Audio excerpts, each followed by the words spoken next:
حضرت جابر رضی اللہ تعالی عنہ سے ایک لمبی روایت نقل فرمائی ہے جو صحیح سند کے ساتھ مروی ہے، اور اس حدیث کو امام منذری نے الترغیب اور الترہیب میں نقل کیا ہے۔ عربی عبارت کافی لمبی ہے، اس لیے صرف اس کا خلاصہ پیش کیا جا رہا ہے، شاید کسی کو فائدہ ہو۔ حضرت جابر فرماتے ہیں کہ آپ نے ایک دفعہ گھر سے باہر تشریف لا کر فرمایا، ابھی میرے دوست حضرت جبرائیل علیہ السلام تشریف لائے تھے اور یہ فرمایا، پچھلی امتوں میں سے اللہ کا ایک بندہ اپنے گھریار، عزیز و قریب، مال و دولت سب کچھ چھوڑ کر سمندر کے بیچ میں پہاڑ نما ایک ٹیلا تھا، اس میں جا کر عبادت کرنا شروع کر دی۔ وہ سمندر اتنا وسیع تھا کہ اس ٹیلے کے ہر جانب 4 ہزار فرسخ دوری تک سمندر تھا، وہاں پر کوئی کھانے کی چیز نہ تھی اور سمندر کا پانی بالکل نمکین تھا۔ اللہ تعالیٰ نے اپنے فضل سے اس میں ایک انار کا درخت اگا دیا اور انگلی کے برابر میٹھے پانی کا چشمہ جاری کر دیا۔ یہ عابد دن رات 24 گھنٹے اپنی عبادت میں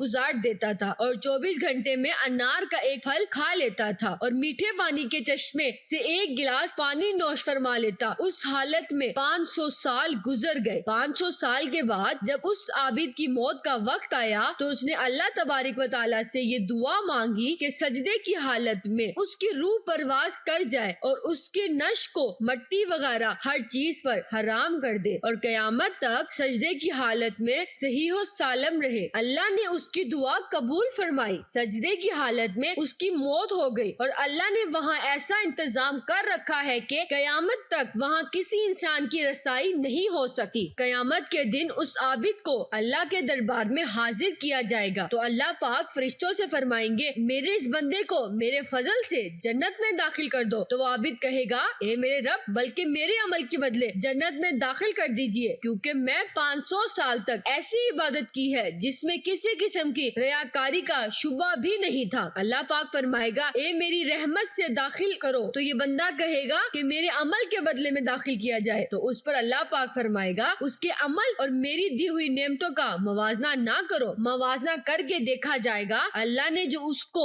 بینائی عطا فرمائی ہے، صرف بینائی کی نعمت اس کی 500 سال کی عبادت کا احاطہ کر لے گی۔ اس کے بعد پورے جسم میں کان کی نعمت، زبان کی نعمت، ہاتھ کی نعمت، ناک کی نعمت، پیر کی نعمت، دل و دماغ کی نعمت، ان سب کا بدل باقی رہ جائے گا۔ پھر ان کے علاوہ جو 500 سال تک اللہ نے میٹھا پانی پلایا ہے اور انار کا پھل کھلایا ہے، ان تمام کا بدل باقی رہ جائے گا، تو اللہ پاک فرمائے گا، اس کی 500 سال کی عبادت تو صرف ایک نعمت کے بدلے میں ختم ہو گئی، ہماری باقی نعمتوں کا بدل کہاں ہے؟ لہٰذا اس کو جہنم میں داخل کر دو۔ تو فرشتہ اسے گھسیٹ کر جہنم کی طرف لے جانے لگے تو وہ چلانے لگا، اے میرے رب، محض اپنی رحمت سے مجھے جنت میں داخل فرما دیجئے۔ اللہ کی طرف سے کہا جائے گا کہ تجھے تو اپنی 500 سال کی عبادت پر بڑا ناز تھا، اب تیری عبادت کہاں چلی گئی؟ اور خطرناک سمندر کے بیچ میں نے تجھے انار کے پھل کھلائے اور 500 سال تک مسلسل میٹھا پانی پلایا، میری ان نعمتوں کے بدلوں میں کیا لائے ہو؟ تو وہ کہے گا، اے اللہ، آپ اپنی رحمت سے مجھے داخل فرمائیے،